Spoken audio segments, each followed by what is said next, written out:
Hello दोस्तों, नमस्कार है आपका मेरे चैनल राजस्थान जी के 2.0 में। तो बात करेंगे अपन राजस्थान की हिस्ट्री के बारे में, जिसमें सबसे पहले पढ़ेंगे अपन जालोर का इतिहास। किसका? जालोर का इतिहास।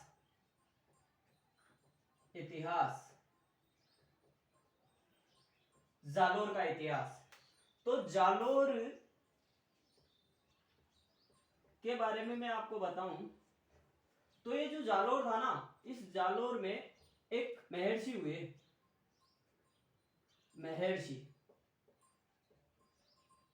महर्षि इन महर्षि का नाम था महर्षि जाबाली।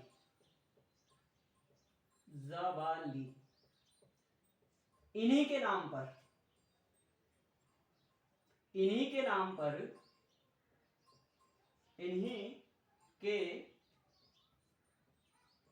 पर इस क्षेत्र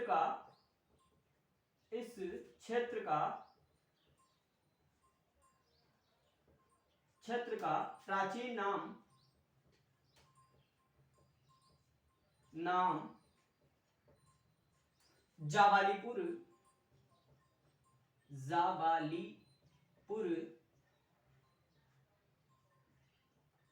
जाबालीपुर पड़ा। जालोर में महर्षि जाबाली हुए। इन्हीं महर्षि जाबाली के नाम पर इस क्षेत्र का प्राचीन नाम जाबालीपुर पड़ा, जिसकी पुष्टि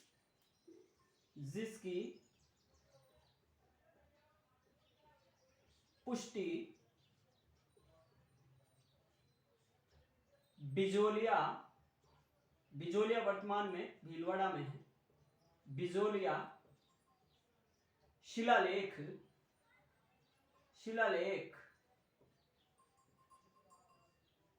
से प्राप्त होती है।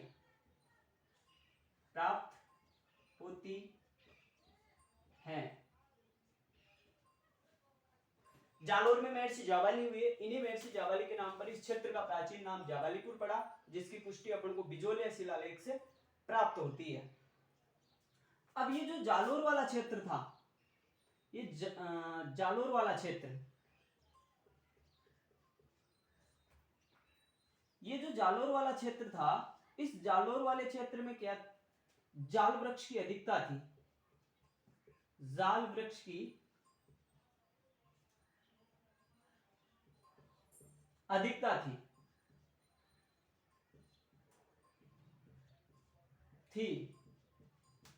इसी कारण इसका वर्तमान नाम जालोर पड़ा।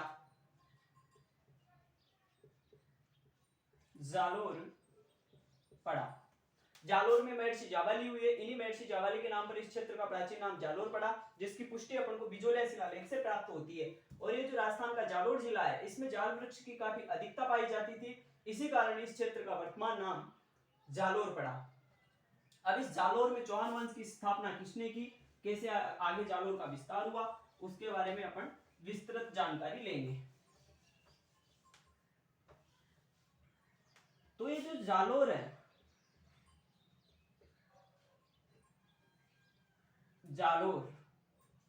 तो इस जालोर दुर्ग के कुछ उपनाम हैं।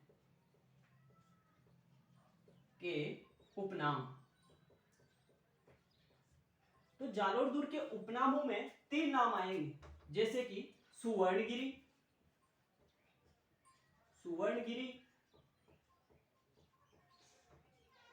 कांचनगिरी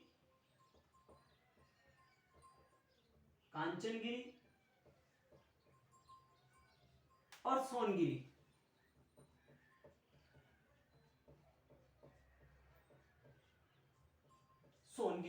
जालोर दुर्ग के 3 उपनाम हैं, सुवर्णगिरी, कांचनगिरी और सोनगिरी। इसी कारण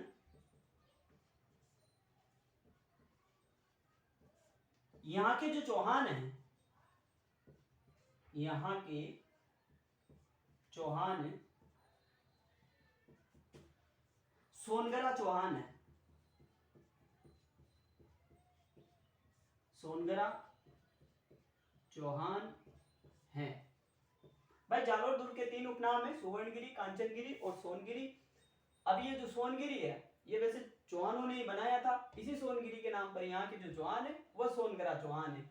अब यहाँ पे जालोर में चौहान वंश की नींव किसने रखी, कैसे रखी, इसकी अपन विस्तृत जानकारी लेते हैं।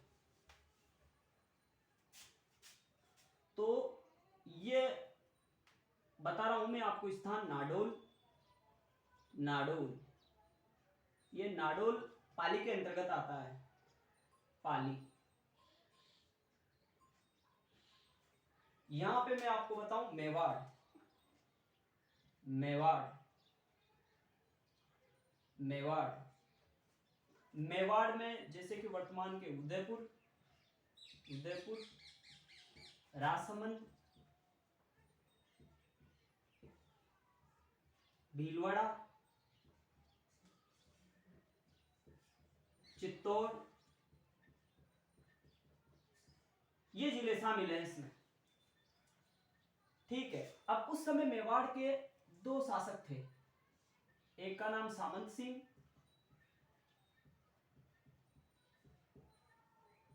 और एक का नाम था कुमार सिंह, कुमार सिंह, सामंत सिंह और कुमार सिंह। और यहां पे नाडोल में एक शासक थे अल्हड़, अल्हड़, और इसी अल्हड़ का पुत्र था कीर्तिपाल चौहान, कीर्तिपाल चौहान, चौहान। नाडोल बताइए मैंने पाली में, यहां का एक शासक था उसका नाम था अल्हड़ शासक, उसी का एक पुत्र था जिसका नाम था कीर्तिपाल चौहान। तो क्या होता है, जो मेवाड़ के शासक थे सामंत सिंह, इन सामंत सिंह के द्वारा कीर्तिपाल चौहान के ऊपर अटैक किया जाता है, आक्रमण।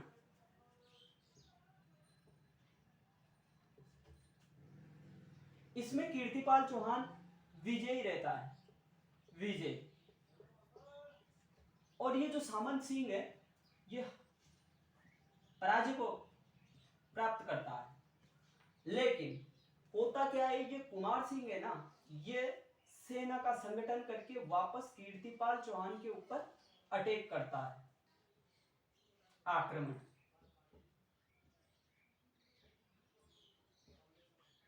आक्रमण इसमें कीर्तिपाल चौहान की होती है हार और इस कुमार सिंह की होती है विजय। और ये हारने के पश्चात इस नाडोल वाले क्षेत्र को छोड़ के जालोर में चला जाता है, जालोर में। और यहां पे और 1181 में ईस्वी में जालोर में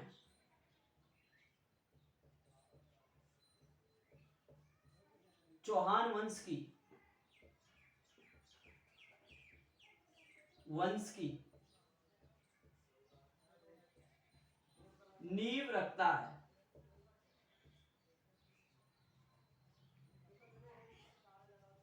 अब ऐसे राजस्थान पुलिस के लायक, तो राजस्थान पुलिस में तो यही पूछा जा सकता है कि जालोर में जो चौहान शाखा थी, क्या सोनगरा चौहान शाखा का संस्थापक कौन था, तो अपन को याद रखना है कीर्तिपाल चौहान था। वह कब रखी, 1181 में रखी इसने।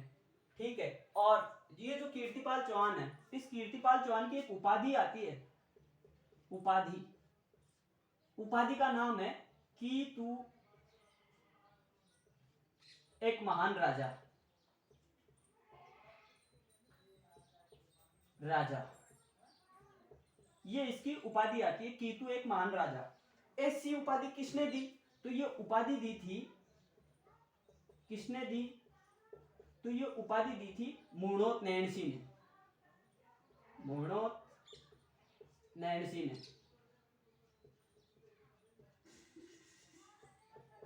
इस मोनोत नैणसी ने एक ग्रंथ लिखा था मारवाड़ प्रगनारी विगत, जिसको राजस्थान का गजेटियर कहा जाता है। उसी ग्रंथ में इस मोनोत नैणसी ने जो कीर्तिपाल चौहान था इसके लिए कीतु एक महान राजा ऐसी उपाधि प्रदान की थी।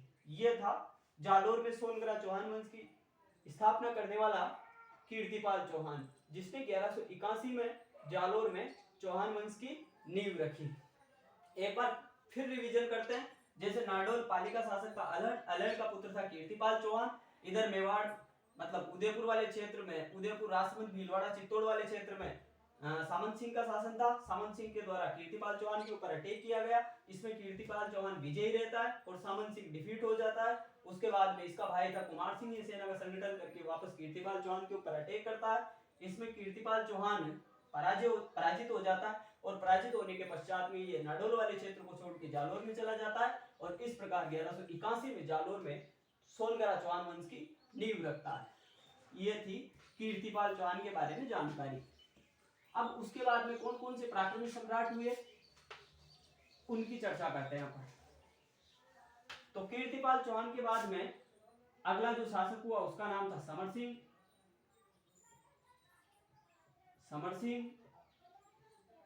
फिर उसके बाद में उदय सिंह के बाद में चौचिक देव।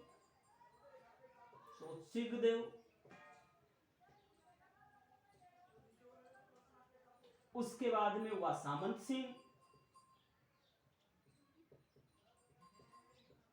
समर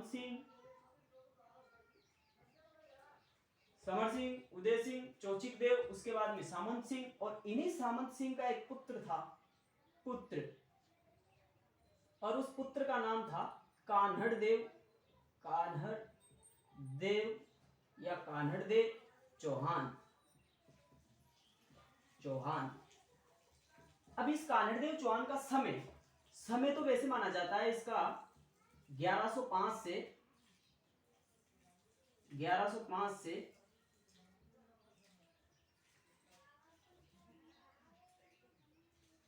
कान्हड़ देव चौहान। तो कान्हड़ देव चौहान का समय माना जाता है वैसे तो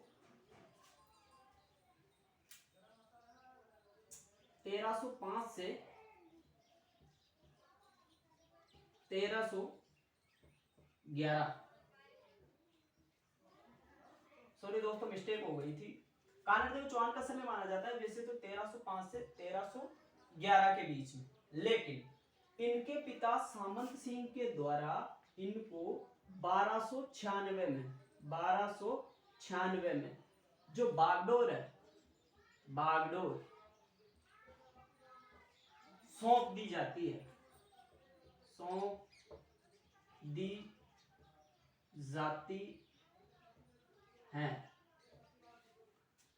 कीर्तिपाल चौहान के बाद में समर सिंह हुआ, लेकिन कुछ विशेष बात नहीं है इनके बारे में। फिर उदय सिंह हुआ, फिर उसके बाद में चौचिक देव हुआ, फिर सामंत सिंह हुआ, और सामंत सिंह के बाद में इसका पुत्र हुआ कान्हड़ देव चौहान। कान्हड़ देव चौहान का समय माना जाता है 1305 से 1311 तक, लेकिन ये काफी होनहार था। इसी कारण इनके पिता के द्वारा 1296 में ही बागडोर कान्हड़ देव चौहान को सौंप दी जाती है। और जब इनके लिए बागडोर सौंप दी जाती है तो उस समय आपको पता होगा दिल्ली सल्तनत चल रही थी, और दिल्ली सल्तनत और गुलाम वंश का संस्थापक जैसे कुतुबुद्दीन ऐबक को माना जाता है। लेकिन इस समय जो दिल्ली सल्तनत थी, इस दिल्ली सल्तनत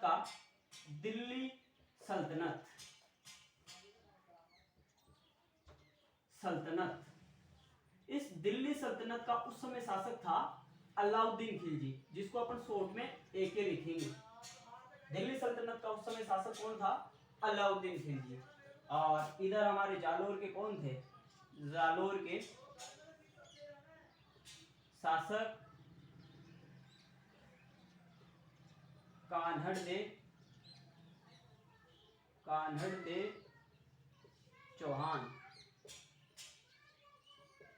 चौहान। मैं आपको बताऊंगा 1299 की घटना। 1299 की घटना, इसमें क्या हुआ? 1299 की घटना अब मैंने आपको बताई कि ये कान्हड़ देव चौहान काफी होनहार था, इसी कारण इसके पिता के द्वारा 1296 में बागडोर सौंप दी जाती है। और ये है 1299 की घटना। मतलब 1299 में क्या हुआ? दिल्ली सल्तनत का उस समय शासक अलाउद्दीन खिलजी था, जालोर के शासक थे कान्हड़ देव चौहान, और अपन यहाँ बात करें मेवाड़ वाले क्षेत्र की, ये मेवाड़ वाला क्षेत्र, इस मेवाड़ वाले क्षेत्र के शासक थे उस समय समर सिंह, समर सिंह। और इस समर सिंह का एक सेनापति था, उसका नाम था निम्बा, निम्बा। ये हो गई बात इसकी।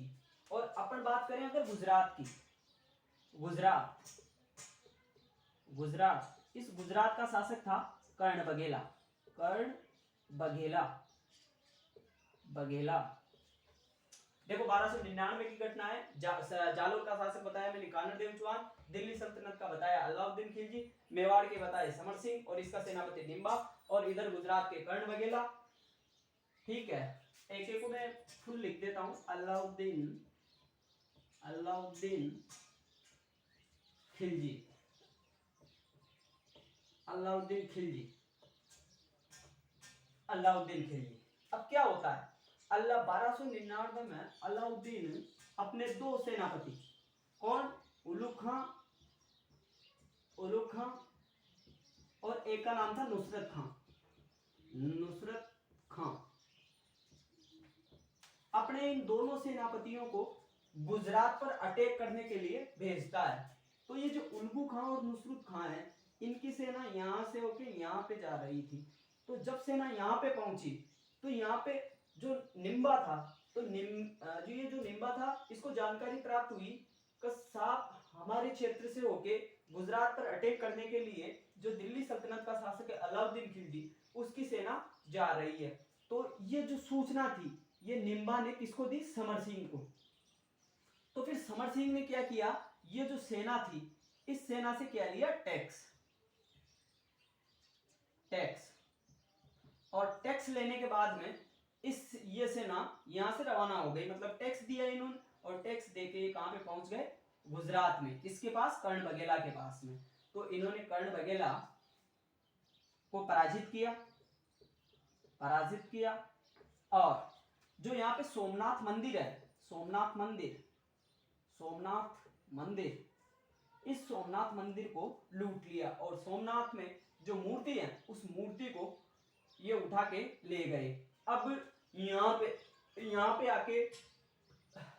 आके जो उलुग खां और नुसरत खां है, इन्होंने सोचा कि अगर अपन मेवाड़ से होके जाएंगे तो यहाँ पे फिर वापस टैक्स देना पड़ेगा। तो ये जो उलुग खां और नुसरत खां है, ये मेवाड़ से आने के बजाय यहाँ से गुजरात से रवाना हुए और कहां पे गए, जालोर वाले क्षेत्र से होके निकल रहे थे।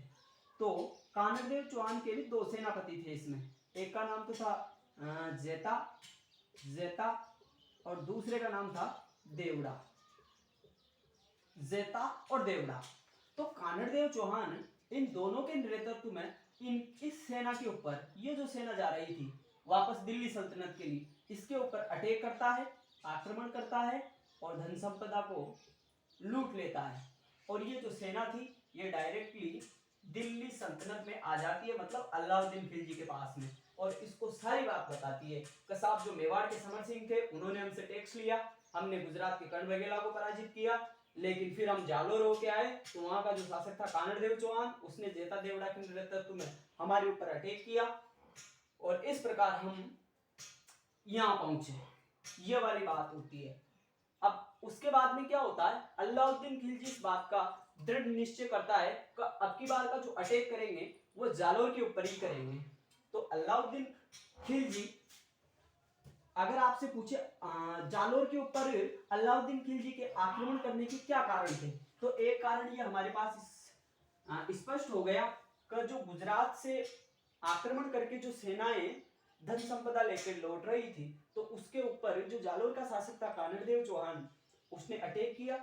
इसी कारण जो अलाउद्दीन खिलजी है अब आक्रमण करेगा जालोर के ऊपर, तो वह कब होगा, 1305 में, 1305 की घटना, 1305 की घटना। तो इस 1305 की घटना में क्या होता है, इधर दिल्ली सल्तनत, दिल्ली सल्तनत,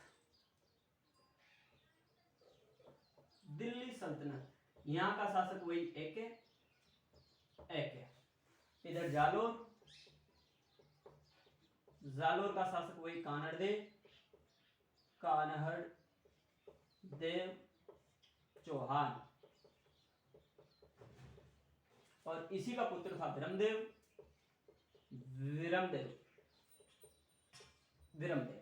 तो अलाउद्दीन खिलजी अपने एक सेनापति को भेजता है यहां से, उसका नाम है एन उल मुल्क मुल्तानी।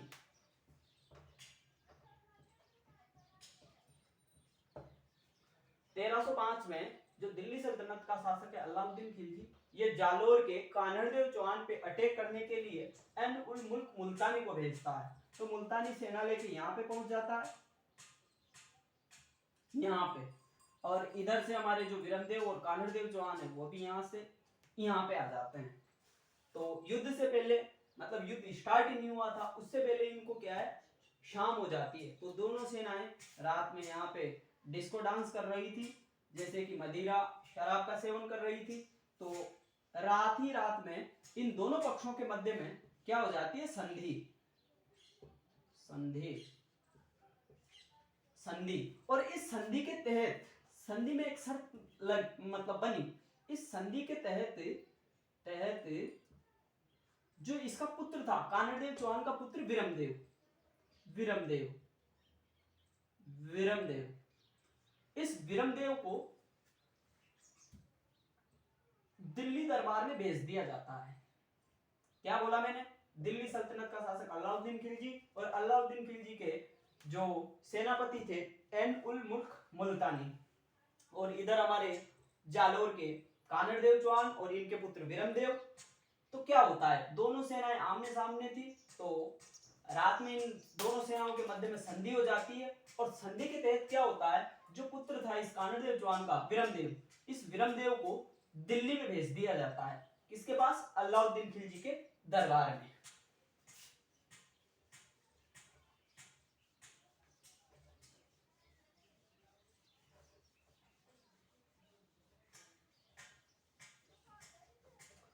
फिर आगे क्या होता है, ये जैसे कि मैं बताऊं आपको बात, ये दिल्ली दरबार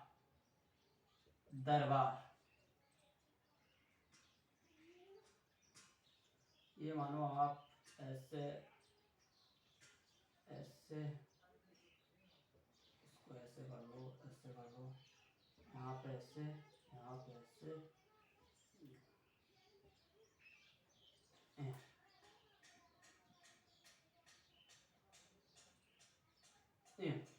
अब जालोर, इस जालोर से संधि के तहत जो विरमदेव था, विरमदेव यहां से रवाना हुआ और कहां पे आ गया, दिल्ली दरबार में। और पहले आपको पता होगा जो शासक थे वो यहाँ पे झरोके रखते थे, और इनमें से जो राज परिवार की महिलाएं थी वो देखा करती थी। तो यहाँ पे बैठी हुई थी फिरोजा।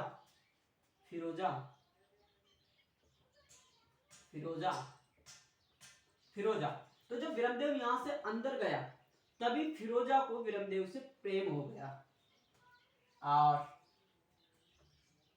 प्रेम होने के बाद में यहाँ पे एक गार्डन था, इस गार्डन में दोनों मिले, और जो फिरोजा थी इसने अपने प्रेम का इजहार कर दिया, लेकिन विरमदेव के द्वारा साफ इनकार कर दिया जाता है। तो क्या होता है, फिरोजा रूठ के बैठ जाती है, और लास्ट में जो बात है वह अलाउद्दीन खिलजी के कानों में चली जाती है। तो अलाउद्दीन खिलजी कहता है विरमदेव से कि भाई आप मेरी लड़की से शादी कर लो, लेकिन विरमदेव के द्वारा इनकार कर दिया जाता है। फिर उसके बाद में क्या करता है, ये जो अलाउद्दीन खिलजी है ये कान्हड़देव चौहान के पास में संदेश भिजवाता है कि साहब फिरोजा के लिए आपके पुत्र विरमदेव का हाथ चाहिए, लेकिन कान्हड़देव चौहान के द्वारा साफ इनकार कर दिया जाता है। फिर उसके बाद में क्या होता है, विरमदेव रातों रात फरार हो जाता है, और कहां पे चला जाता है, यहाँ दिल्ली दरबार से कहां पे चला जाता है, वापस जालोर में।